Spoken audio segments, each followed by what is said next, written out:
Timeline, 5000 ans d'histoire, Richard Fremder. À la fin des années 30, la Palestine n'est déjà plus véritablement gouvernable, les Britanniques sont épuisés, les Arabes palestiniens sont profondément affaiblis par la répression de la Grande Révolte, le Yishuv est désormais une société organisée quasiment comme un État indépendant, et surtout, l'Europe entre dans l'abîme. Survient la Seconde Guerre mondiale et avec elle un bouleversement moral, politique et démographique qui va rendre la question de Palestine presque insoluble. Avant 1939, le sionisme restait encore un projet discuté à l'intérieur du monde juif.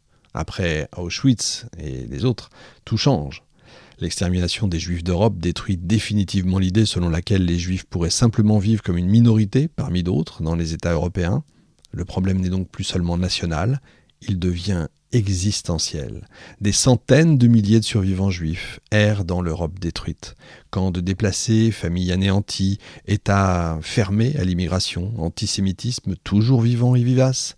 Dans ce contexte, la Palestine apparaît pour beaucoup comme la seule issue possible. Et le monde sioniste acquiert alors une légitimité morale immense dans une grande partie de l'opinion occidentale. Pour les Britanniques, la situation devient intenable, il faut le dire. Alors, ils ont gagné la guerre contre l'Allemagne, certes, mais leur empire sort épuisé économiquement et politiquement. Mais en Palestine, Londres se trouve maintenant attaqué des deux côtés. Les Arabes refusent toujours le projet sioniste. Les organisations juives radicales considèrent maintenant les Britanniques comme des ennemis. Pourquoi ? Parce que le livre blanc de 1939, rappelez-vous, limite fortement l'immigration juive, précisément au moment où les Juifs européens cherchent désespérément à fuir l'Europe nazie.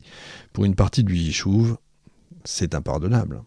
À partir des années 40, certains groupes sionistes passent à l'offensive directe contre l'autorité britannique, l'Irgun, le Lehi et d'autres organisations clandestines. Les attentats se multiplient, sabotages, assassinats, attaques contre l'armée britannique, destruction d'infrastructures. Le symbole absolu, c'est l'attentat contre l'hôtel King David en 1946, siège de l'administration britannique à Jérusalem. La Palestine devient alors un territoire en quasi-insurrection permanente. Et Londres comprend progressivement quand même une chose, le coût politique, militaire et financier du mandat devient maintenant très supérieur à ce qu'il rapporte. Mais pendant ce temps, le camp arabe palestinien traverse, lui, une crise majeure aussi. La grande révolte de 1936-1939 a laissé des traces catastrophiques. Élite détruite, cadre politique affaibli, division interne, leadership fragmenté, absence d'institutions centrales solides. Le grand moufti Hadj Amin al-Husseini, devenu figure centrale du nationalisme palestinien, est maintenant très controversé à cause de son rapprochement avec l'Allemagne nazie pendant la guerre. Et surtout, les Palestiniens disposent toujours de beaucoup moins de structures que le Yishuv. C'est un déséquilibre fondamental. A l'inverse, le mouvement sioniste arrive à la fin du mandat avec des atouts considérables. Le Yishuv possède, je vous l'ai dit, je ne vais pas recommencer, des structures, des institutions, des réseaux, une administration, une force armée, une diplomatie, une vision stratégique claire également. Depuis 20 ans, les sionistes ont réellement construit méthodiquement un État avant l'État, et maintenant, ils sont prêts. Autre élément capital, la question de Palestine cesse progressivement d'être un dossier britannique. Les grandes puissances mondiales maintenant s'en mêlent, les nouvelles grandes puissances, j'allais dire, les États-Unis et l'Union soviétique. Les Américains subissent une forte pression morale et politique autour de la question des réfugiés juifs européens. L'URSS voit, elle, dans l'affaiblissement britannique au Proche-Orient, une opportunité stratégique formidable. Et fait extraordinaire, Washington et Moscou soutiennent tous les deux, pour des raisons totalement différentes, l'idée d'un État juif. Le vieux monde impérial européen est en train de disparaître. En 1947, les Britanniques abandonnent. Ils transmettent le dossier palestinien aux Nations Unies. J'appelle ça filer la patate chaude, moi personnellement, mais c'est un aveu d'échec historique. Après 25 ans de mandat, Londres n'a réussi ni à réconcilier Arabes et Juifs, ni à construire un État commun, ni à stabiliser durablement le territoire. L'ONU crée alors une commission d'enquête et la conclusion est brutale. La coexistence politique dans un seul État paraît désormais pratiquement impossible. Pourquoi ? Parce qu'entre-temps, deux sociétés séparées se sont consolidées, deux nationalismes complets se sont développés, deux mémoires antagonistes se sont construites et surtout deux peurs existentielles se font désormais face. Le 29 novembre 1947, l'Assemblée générale de l'Organisation des Nations Unies vote le plan de partage. La Palestine doit être divisée en États juifs, en États arabes et Jérusalem sous statut international. C'est un moment historique, gigantesque. Pour les sionistes, malgré les imperfections du tracé, le vote représente une victoire fondamentale. La reconnaissance internationale d'une souveraineté juive.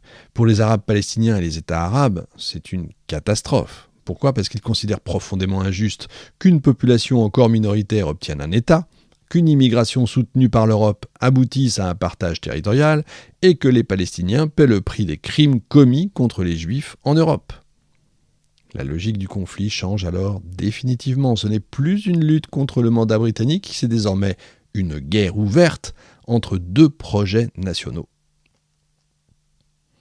La question centrale du début, le conflit était-il inévitable ? C'est là que la problématique trouve sa réponse. Du côté des historiens, on ne dit jamais que tout était écrit d'avance, mais on montre comment, décennie après décennie, les possibilités de compromis se sont progressivement réduites. Dans les années 20, certaines formes de coexistence restaient encore imaginables, mais plusieurs phénomènes ont rendu la rupture presque inévitable. L'immigration massive, la peur démographique arabe, l'absence de confiance mutuelle, les ambiguïtés britanniques, les violences répétées, la radicalisation nationaliste, la dimension religieuse et surtout la catastrophe européenne des années 30-40. À la fin du mandat, les deux camps ne se perçoivent plus comme des adversaires politiques ordinaires. Ils se voient mutuellement comme des menaces existentielles. Pour les Juifs, sans État, il peut y avoir un nouvel Auschwitz. Pour les Arabes palestiniens, le projet sioniste signifie le risque de disparition nationale sur leur propre terre. Et c'est probablement ça qui rend le conflit si durable. Car lorsqu'un conflit devient existentiel, les compromis territoriaux, politiques ou diplomatiques deviennent infiniment plus difficiles. On se retrouve la semaine prochaine pour une toute autre émission. On laisse là, après, ça rentre dans une autre histoire qui n'est plus de l'histoire, mais qui va rentrer dans la mémoire. Et vous savez que je fais toujours la distinction entre histoire et mémoire. Là, on était dans l'histoire. La mémoire, c'est autre chose. Il y a encore des personnes vivantes qui... donc, bien entendu, je ne peux, parce que je lis dans des livres, je ne peux absolument pas comprendre ce qu'ils ont, eux, vécu sur le terrain. Donc, je m'abstiens en général et je m'arrête là. Pour les abonnés premium, donc je donne un peu plus sur la déclaration Balfour, on va un petit peu plus loin. On se retrouve dans une semaine donc avec une toute autre émission. Et puis surtout, n'hésitez pas, venez, vous le savez maintenant, chaque mercredi matin, dans la matinale, on se retrouve, on parle, on est en direct pendant 2 heures, de 8h10 à 10h10. On débat, il y a des sujets sympas et voilà, parfois des invités. Donc venez nombreux et nombreux, 5000 ans on vous d'histoire. attend. Richard Merci à tous. Fremder. Salut.